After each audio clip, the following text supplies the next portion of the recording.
My main reason is that it is an absolutely precious bit of green open space. It's important for the wildlife, it's important for local people, and I think the reason we've got so many people here today is because in lockdown everybody appreciated it even more than before. Can we really take his claims that he has our best interests at heart when he and his cronies continue to sanction the destruction of this open space? He fails to see that there are already homes here, homes that belong to wildlife such as badgers, birds, butterflies. He claims that biodiversity will be increased while at the same time destroying acres of green foraging land, replacing it with tarmac and concrete. A fact that I'm sure you are all very well aware. But it's worse than that. This council has a history of misdirection and they attempt to discredit our legitimate objections. Granting themselves planning permission, they act as both planning authority and developer. The lines becoming ever more blurred as they hurry to award multi-million-pound contracts. Sea level rise through climate change is happening at a faster rate than predicted, and as this whole area is at risk of flooding, who will want to buy an uninsurable house subject to constant flooding? The future is uncertain, and this is by no means a done deal. By continuing to demonstrate against these plans, we are sending a clear message that this development is unwanted. Future generations will be deprived, not only of experiencing the Royal Military Canal in its rightful setting, but also losing a vital piece of natural heritage. The pretty pictures they produce as artists' impressions cannot be trusted. Turning this unique environment into just another housing estate on the beach is not acceptable. Let them hear our disgust. Save our road, save our wildlife, save Princess Parade.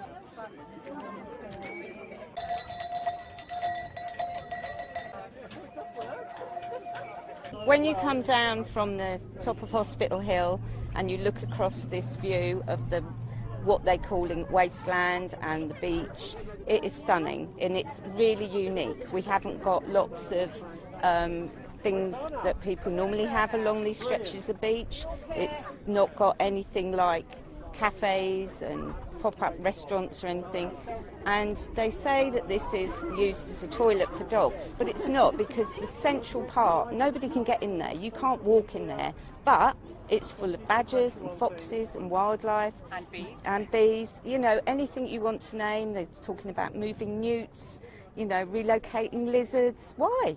Save our wildlife, save Princess Parade. Hi, Chris.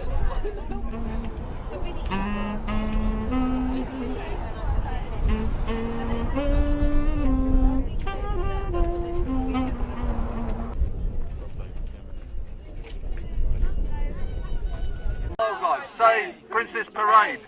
Save our road, save our wildlife, save Princess Parade. Swim, and then they've got some story.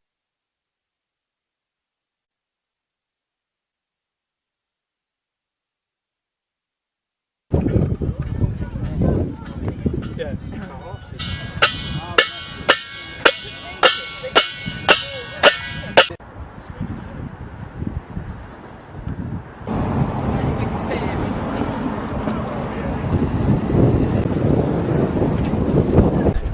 So we're saying both of those.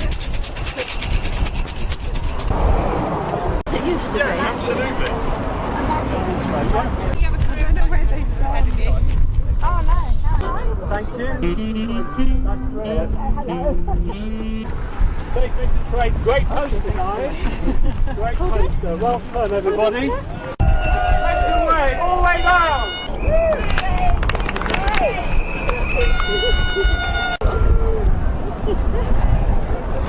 Ha ha ha!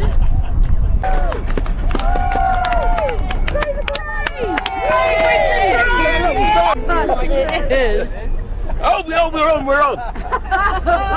Do you need my name?